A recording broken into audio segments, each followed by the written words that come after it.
Hello and welcome to This Is. I'm gonna offer you 30% equity in watching this Shark Tank episode. Whoa, but only if you offer me that for the low price of $30,000. What? No. Yeah, maybe. We've taken a look at a bunch of stuff on Shark Tank, and one of the things that's always bugged me is that there's certain things that are produced on Shark Tank that we can't buy. And some of that stuff is pretty messed up. When you're watching an episode of Shark Tank, it's delightful because there's probably like one item that like is actually good that all the sharks actually want. The scrub daddy when they're like, okay, yeah, sense of that. There's also an item that's like clearly they're on there for a joke. Everyone just makes fun of them for being a stupid loser, and why would you waste our time with it? And there's like some filler stuff in the middle, right? The ones that are clearly there, set up for failure, are my favorites. Because these people are like, oh, I hope that they're gonna like my special edition toilet scrubber with an additional hand so that you can sit on the toilet and do your business while you're also scrubbing the toilet. So we're gonna be rating them. Do we think that this is a delightful morsel? Are we backing it? Or are we, what do they have a phrase in Shark Tank, right? I'm out. Are we in or are we out? I'll offer you $4 for 100% equity, or go for yourself. I've never actually like watched a full episode. I've seen what? I've seen plenty of clips. Matt, you've never watched a whole episode? I got the sense of it. No, you've not at all. You have to watch a whole episode, including when they do the cheesy ad break where they go, and I'm going to offer you, and then the sharks go, and then like 5 minutes later they come back and they replay 3 minutes of the thing, so you remember where it was, and then they actually do the offer. Dragon's Den, they just feed him to the dragon. That's it. All right, let's do this. The original man candle. This is season 2 of Shark Tank all the way back in 2010. Fellas, is it gay to have a candle? Yeah, of course. Good thing the original man candle is around for you, because you can have a nice scented candle without that threatening femininity. Lilac? Get out of here. Can I dox our old office? Sure, go ahead. So our old office had a candle shop underneath it. Yep. And once a week I'd go down there. What I like to do is I like to take dark showers. So wait. I know you like a shower beer. You also take a dark shower beer? Okay, and then you got the cold beer in there. Okay. It's like a spa day. So I gotta take a bath at that point. I'm fat and the baths are like... Okay, fair. That's a fair point. Why do you think I keep asking for a standing bathtub? All right? Oh, that's why. If we had the original man candle, we could have gotten scents like basketball, pot roast. Basketball's a good smell. I would smell basketball. I would know. Basketball is a terrible smell. A new car. Yeah, classic. Golf course, which is just grass. Yeah, that's manly. Grass. Yeah. John Deere. What the hell does freedom smell like? Smells like kissing your cousin. Yikes. But the most popular seller was fart. I think that the reason why the fart was the actual successful one is because no one's actually buying this. This is a funny gag gift that you give to your cousin, Joseph, who is a little bit annoying. So you don't want to get him something nice, but you want to give him the fart candle to let him know, did you know that he's an asshole? This, I think, was maybe okay in 2010. Clearly super played out. There's so many of these sort of novelty candles. I'm going to go with goodbye, pass. This is like the same year that like iBeer was the #1 app on the App Store, okay? These things are flying off the shelves faster than that methane coming out of your poop chute.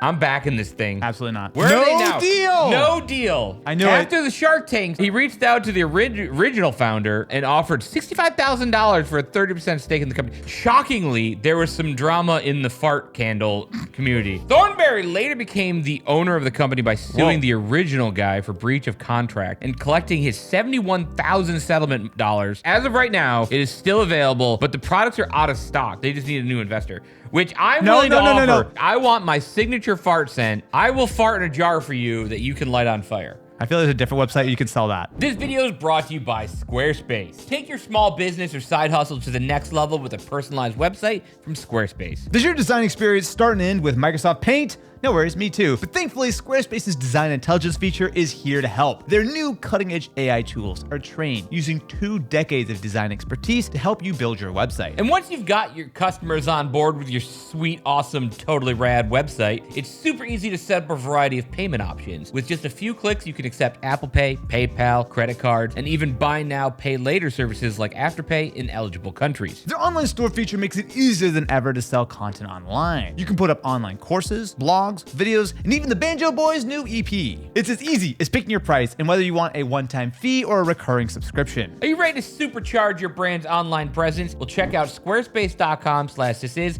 to get your 14-day free trial and 10% off your first purchase of a website or domain. And again, huge thank you to Squarespace for sponsoring this video.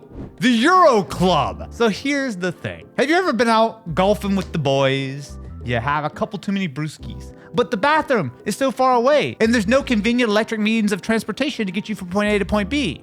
What are you gonna do, Matt, besides use the great nature's bathroom?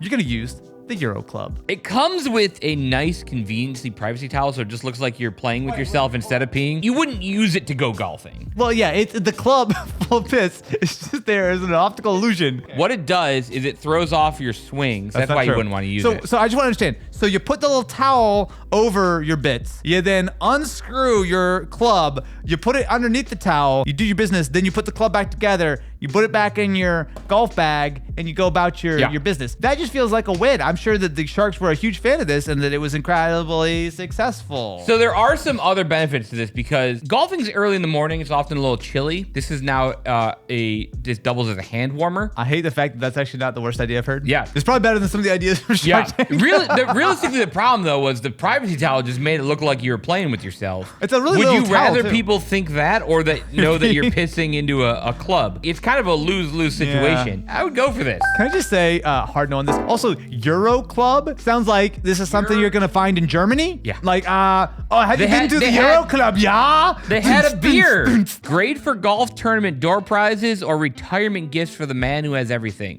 Hey, Grandpa, I know your prostate's f***ed up.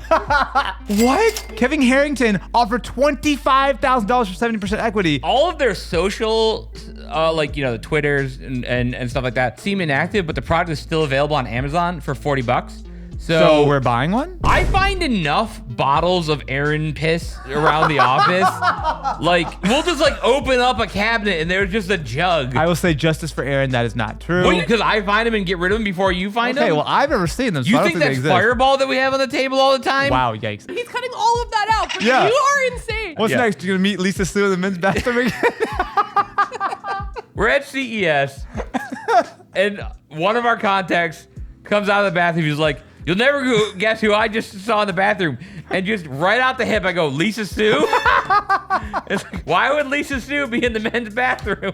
Flip outs. Oh, I think I've seen this one. So this one was actually brought to Shark Tank by a bunch of children. So the way this works is it's a bracelet that's a bunch of little kind of coins. It's more kind of blockchain-y, NFT-ish. Yeah. It's a coin. It's Pogs. No, but you can track them online. So basically, you can walk around with them, but you can also register them to your account, flex on your friends with them. It's an okay idea, I think. This is just silly bands with extra steps. Yeah, this seems like a kind of cool idea, but in classic fashion, when children are involved, it's not tactically thought out. And then some little Timmy's gonna share you this flip out, and you're not gonna be able to actually add it to your account. And then what's the point? And then I have to go buy our bright red Stanley Cup because that's what everyone wants this time, and everyone wants to throw away their flip outs. Do you remember silly bands? Did you have silly bands? I was around silly bands, I never owned them, but some people in school had them, yeah. We had silly bands before silly bands. It's called rubber bands? Yeah, pretty much. And I got a red rubber band. That's a good one. Getting off the bus when I wasn't supposed to. That was I'm a badass. The bus went to go pick someone up and I ran off the bus. Oh, shit. And I'm like, and then some little Timmy reaches out the window and goes, "Take this, Ancini, you're a legend." Everyone clapped. He's gonna walk half a mile to his house. Oh my God. I wasn't allowed to ride the school bus for 2 weeks. After that, my punishment was I had to walk with friends to school. Oh no. And I'm like, why couldn't I have done this before? Even though this business model is clearly not well thought out, much like children, I'm sure it'll grow up and be something someday. They got a deal for $100K for 33% equity. You know what? That's kind of a normal thing on Shark Tank. Some kids or some sweet story comes in, and the sharks basically just donate the money because they feel bad. Like, oh, you have such a sweet story. You know what? Let's go all in together. We're gonna link hands, sing Kumbaya, give you some money, and as soon as they walk off stage, they don't give them the money. It wasn't brought up in the Shark Tank pitch, but they went on to create Kids Force. So this was basically contracting children to run their own business. This is just child labor. A kid's MLM? Yeah.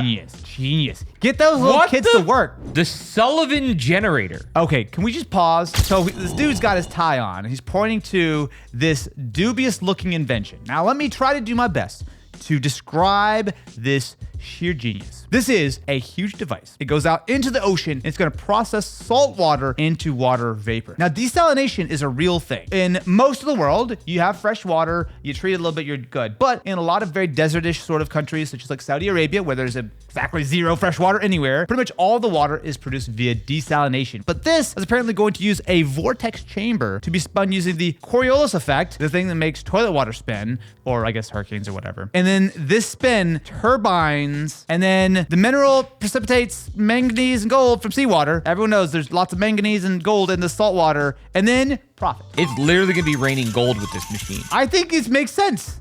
You know what?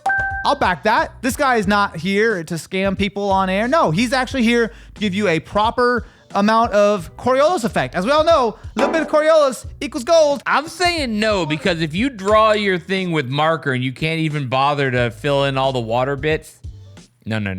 Sharks couldn't see a sense in it, so no deal. This is where the story takes a bit of a turn, because despite the sharks being a little, how should we say, uncertain, the Sullivan generator was actually a huge success. Okay. And at this point, over half the world's electricity is generated by these tiny little Coriolis machines that spit out gold. Wait, hang on. There's fine print. JK, it was never actually built, and science is unverifiable. Yeah. Well, as we all know, I will read whatever Kenzie puts in front of me on the screen. Even though this is an absolute and total scam, and of course makes no sense, Mark Sullivan still has a website up with all of his projects and research, including his mission statement. Matt, would you like to read his mission statement? Leave a legacy of goodness for the world. Civilizations rise and fall.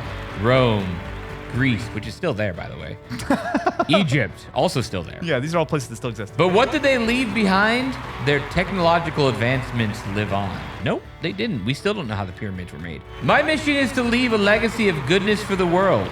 Thank you, Mark Sullivan, for single-handedly saving America with your Scam-O-Matic 9000. Squirrel Boss! I don't care. Thumbs up. Yes, I'll buy it. Don't you hate it when squirrels get in your bird feeder? All the time. What if your bird feeder let you remotely administer electrical shut? No! No! You jumped up too fast. No! You jumped up too fast. So you can just stare at your bird feeder all day. And when a squirrel gets on it, you pull out the little remote, you zap the shit out of that little No! I immediately take back my positive. Hold on. If I'm gonna be electrocuting animals, Yeah. I think we should dial in that voltage to do a one and done. Whoa! Matt, what the hell? You went 0 to 100 on that real quick. I don't think we should have to do it multiple times for them to cut their losses and leave. One good one that they cause them to lose their grip. They don't reach terminal velocity, so they're gonna be fine. Squirrel Boss claims that animal rights activists are a huge fan of the product because the alternative is just to shoot squirrels. Just use Vaseline like the rest of us. Wait, what? I was just say add more bird feed because who cares? What? You just take some Vaseline on the pole, the bird feeder pole. You just, and then they couldn't climb up it. The sharks argued that the functionality was limited because, I will point out, even though it's a 100% squirrel-proof bird feeder, it's only manually activated. Okay, squirrels? I love squirrels. I just realized that there's no automatic function. It's No. I thought the button was optional. You literally have to stare at your squirrel feeder 24/7. Okay, but here's the problem. This is gonna land you in jail because a blue heron's gonna come over there. You're gonna zap the shit out of it. And you're gonna zap the shit, and they're an endangered species. No deal. The Squirrel Boss was sold on Amazon. Yeah, you guys don't fool with squirrels. There's a squirrel boy at my school in Oswego that, Squirrel Boy? yeah, that's just what, no one knew his real name. He would just like sit in the quad, and like he had like trained a bunch of squirrels to come over and like eat. He would just bring nuts around with him, and just like there'd be like half a dozen squirrels around with him. Imagine being that kid's parents. Yeah. Call and text eraser app. An app that hides and calls your text. Fellas, is it gay to call in a candle and you don't want the boys to see that? Yeah. Well, use the call and text eraser app. The last time I wanted any of my bros looking through my call history to see that I called Bed and Baths Works or whatever it's called in the mall to order my 3-month supply of lilac candles. So the way this works is that users add certain context to a list, and messages from those contacts are automatically uploaded to a hidden server to be accessed at the user's discretion. Now, some people might point out that this could have some nefarious purposes. Oh, when I get calls from Ashley and Madison, I don't want my wife to know about Of course, that. of course. Here's the thing, their slogan is not helping when it says, love is blind. We keep it that way. This is actively being marketed towards cheaters. Not that I would ever condone this kind of behavior, but maybe, just maybe, if you don't want people to know who's calling you, change their name in your contacts. That is the best part about being fat. Okay, go ahead, love it. Because when I have my mistress, I can just change it, change my mistress's name to Domino's. Because if you look at me, 0 people would be surprised, would be like, yo, you up? How many times have you called Domino's in the last week? Fellas, if she's texting Domino's too often, ask your boy Matt what he's up to. Yeah. Because probably something terrible. If you find Domino's in your mom's phone, I got news for you. I'm your stepdad. If you're just making all of the messages and stuff going to some supposedly hidden server, that just sounds like you're just, please hack me. Please leak all of this. You know what, though? Thumbs down. Thumbs down, absolutely not. Kinsey and I message each other sometimes, and there's definitely messages we want to go away. Let's just bring up the last thing you texted me. He said, what if when we laid down, our bones got soft and we slurped down into people's soup, but then our bones are, as in A-R-E, our bones got hard again when we get up. And I said, please tell me this is a drunk text. There's some other apps that I could recommend you that would probably be a little bit more helpful here. right. Kevin O'Leary and Damon John offered $70K for 35% equity. Kevin and Damon were clearly very interested in calling Domino's at 2 a.m. Unfortunately, the deal never closed, and this app promptly went out of business because, there are 400,000 ways to send messages that delete themselves, that hide themselves. But if you want to text Matt, just text the word Domino's to City Kitty. So this is a cat litter toilet thingamajig. Kenzie, I feel like we're gonna need some help here because you're the only one in the room who owns a presumably City Kitty. It trains your cat to pee and poo in the regular human toilet instead of the litter box. So it's much the way that you would train a child to use a toilet, use a little kind of seat. Unfortunately, how often do you have to pull your cat out of the toilet? Because I feel like that seems like a real issue here. I also like that it comes with drugs as an incentive. That's exactly how you train a child too. Just give them some weed and just here. I would recommend maybe Skittles, perhaps. Do we think this would work with the Euro Club? You're trying to get the kitty to pee in your clubs? That feels like a questionable thing to set up. The piss tube. I don't think this teaches them how to flush. You should get a cat, man. I should get and a teach cat. it how to poop in the toilet. This actually, unlike I think literally every other thing we've seen here so far, actually seems like a decent idea. You know what? I think I'm gonna give this a thumbs up. It's a little bit sus, but I actually think that this is a reasonable product that actually is okay. I'm saying no because I only have one toilet in my apartment and I don't want to share. Okay. They walked away apparently with a deal for $100,000 for 20% equity from Kevin Harrington. And surprise, surprise, they've sold over $16 million in lifetime. And it's still available on Amazon for the low price of $29.99. I mean, it's probably a niche, but honestly, there's so many people who have pets. Like a niche product for pets can actually still be pretty popular. Yeah. You know what? I'm glad that I backed this one. I don't think we're doing points for this game, but I'm pretty sure I'm winning. Smart wheel. Now, hold on. What? This is an invention that will snitch on you to your parents when you're not touching the wheel. The way it works is it's a steering wheel cover that goes over any kind of steering wheel, and it detects when the driver has removed their hands from the wheel. There's reasons that you would take your hands off the wheel. Yeah. If you're at a stoplight, that's a perfectly reasonable time to take your hands off the wheel. No offense to the 15-year-olds who designed this, but it feels like a little bit of a questionable idea. This is like a real problem. Obviously, texting and driving is bad. If you're watching this video while you're driving right now, put your eyes back on the road, okay? I'm just saying snitches get stitches. Yeah. I'm not backing this one. Absolutely not. Robert and Mark offered $100,000 for 30% equity. However, the deal never closed and never got out of the prototype phase. Probably because snitches get stitches. I think if you go and buy a Nissan Altima, they say, okay, can I please have your license to verify? And then they just rip it up. Okay, all right.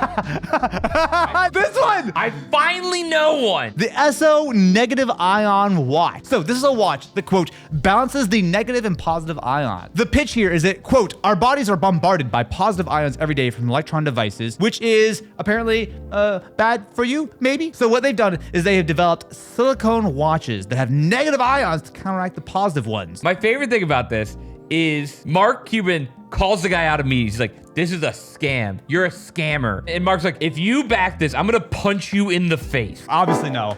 I can't even make a joke about how much of a scam this is. No, it's totally stupid. Yeah. Amazingly, there was no deal for this one. This actually went significantly downhill even after that. The appearance on Shark Tank, apparently tons of people were angry. He got doxxed, and then he got sued 4 times. ExxonMobil sued them because they owned the Esso trademark, which is what they use on some of the gas stations, which, you would think you check if the name was available before you go on Shark Tank. The guy had like 10 of these bracelets on. All the negative ions that ExxonMobil was sending him, like if he went to Chevron, it would have been totally fine. he just needed that 11th one, and he would have won. Yikes. Cougar energy Oh, drink. we've done Cougar before. No, I thought we did pussy.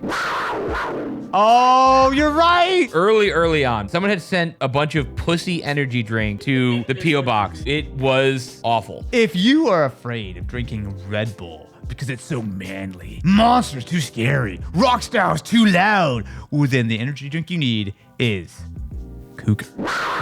Ladies, is it too gay to drink Red Bull? Yeah, it is. Finally, an energy drink just for you. There's 13 superfruits that help with stronger hair and nails. Yep, I'm sure. Hormonal balance support. Absolutely. Anti-aging. Yep. And also energy. Of course. When you're out on the town trolling for youngs. No, don't finish that sentence. Stop that. So Barbara apparently dropped out because she said it tasted like chalk. Matt, I know that you're a huge fan of this and you want to give it a thumbs up. I can However, be a cougar. I'm going to give this a thumbs down, mostly because I hate the font they use. Otherwise, I'm totally down with it. No deal. Apparently, it's been out of business since 2014. No one knows what's good for a woman's body better than a 25-year-old bro. What are the superfruits? Guava. Okay, And you need 12 more of them. pygmy lemons. And most importantly, a little sprinkling of nectarine. Pineapples. Pineapple would probably do very well for cougar drink. All right, moving on. Hargett Marine Services. Amateur nautical historian, which is a great way to describe anyone. Mark Hargett is a professional treasure hunter. Now, a lot of times on Shark Tank, they're selling like an individual product. I've got this wristband that's gonna make you balance. I got this energy drink that's gonna make the cougars excited. Whatever the case is. But this guy apparently has secured mineral rights to the wreck of the SS Mariposa, which sank off the coast of Alaska in 1917. Treasure chests of gold, copper, and silver, which apparently is all that anyone puts on ships when they go out to sea, apparently, all went down. The guy went over. He dug up apparently a box of copper ore. And he said, oh boy, there's more where that came from. Give me some money and I'm gonna go dig it all up and we're all gonna be rich. Yeehaw! I presume is what he said. Kevin O'Leary said he's had experience with shipwrecks before. I think he has, that makes sense. And says people always underestimate the time and money involved. The sharks called them smelly rocks. Can you own the rights to a shipwreck? Like if it's in international Kind of, waters, yeah. can't you just go and get it? Like isn't it like open game? I just feel like if it's in international waters, I can gamble and I can also go and swim down and take the gold. Has there ever been an example of someone trying to dive to a shipwreck and things going poorly? I don't think so. I think there's a 100% success rate here. Do you know that Gaben owns a research vessel? Yeah, of course. He could go out on an adventure and get all this guy's You gold. know that Kevin O'Leary was out there later that day. Like, I'm gonna say no. No, absolutely sign And me I up. think the real misstep here is that he didn't go for the Edmund Fitzgerald. I just one day want to be called an amateur nautical historian. No deal. Okay, well, that's unfortunate. Apparently, this never went anywhere, and Mark Hargett's LinkedIn just still lists him as the founder, and his amateur historian days have yet to be fully written. Let us know what your favorite Shark Tank thing was. Also, text me if you want to invest in my fart candles to further fund our marine research. Like, follow, subscribe, and we'll catch you in the next one. I'm gonna go have some cougar. And also get a drink. I don't think that that's the way that we should end this Banter! episode.